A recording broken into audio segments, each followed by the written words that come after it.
ओम शांति। आज यहाँ हम सुना रहे हैं किन बातों के कारण हमारे में क्रोध उत्पन्न होता है। कुछ बातें जो हम पकड़ के रखते हैं और वो बातें हमारे अंदर क्रोध उत्पन्न करता है।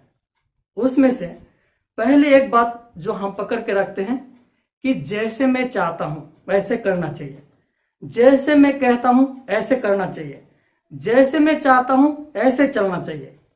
ऐसे अगर हमारे मन के अंदर हम पकड़ के रखते हैं कि जैसे मैं चाहता हूं ऐसे ही होना चाहिए, तो कभी भी हमारे अंदर में क्रोध उत्पन्न करेगा। क्योंकि इस दुनिया में सभी मेरी इच्छा अनुसार नहीं चलेंगे, मेरी इच्छा अनुसार नहीं करेंगे।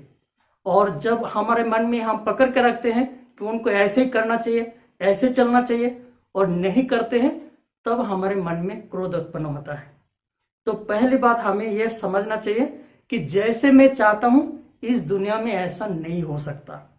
तो अपना मन से ये हम धीरे धीरे छोड़ते जाए कि जैसे मैं चाहता हूं ऐसा होना चाहिए, इस बात को हम ढीला करें।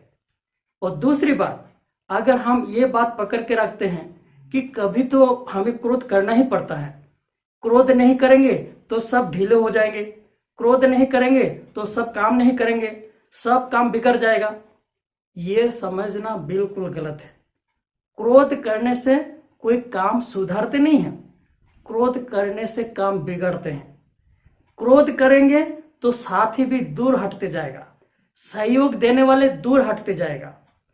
क्रोध करने से परिवार टूटता है, सब छिन्न भिन्न हो जाते हैं।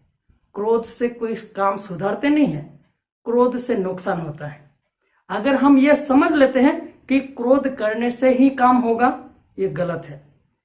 प्यार से जो काम होता है वो क्रोध से नहीं बनता है। प्यार से तो सब सहयोग देने के लिए तैयार हो जाते हैं, प्यार से तो लोग जान देने के लिए तैयार हो जाते हैं, क्रोध से तो लोग जान लेने के लिए तैयार होते हैं। ये दोनों बातों को हमें समझना है। क्रोध से कोई काम सुधारते नहीं है, बिगड़ते हैं। तो प्यार से हमें काम लेना सीखना चाहिए। और तीसरी बात, अगर हमने मन में यह बात रखते हैं कि अगर क्रोध नहीं करेंगे तो सामने वाला व्यक्ति हमें दबाते ही रहेंगे, क्रोध नहीं करेंगे तो हमें कमजोर समझेंगे, क्रोध नहीं करेंगे तो हमें डरपोक समझेंगे, कायर समझेंगे, यह समझना भी गलत है। अगर हम क्रोध करते हैं, दबाने की कोशिश करते हैं दूसरों को, तो वो भी हमें कई गुना दबाने की कोशिश करेंगे। प्यार से अगर हम चलते हैं तो हमें तो प्यार से दूसरा सहयोग देने के लिए तैयार होते हैं, प्यार से तो हमें आगे बढ़ाने के लिए कोशिश करते हैं। क्रोध करते हैं तभी लोग दबाने की कोशिश करते हैं। तो इस बात को हमें समझना है। क्रोध के कारण ही लड़ाई झगड़ा खून खराबा, सब क्रोध के कारण।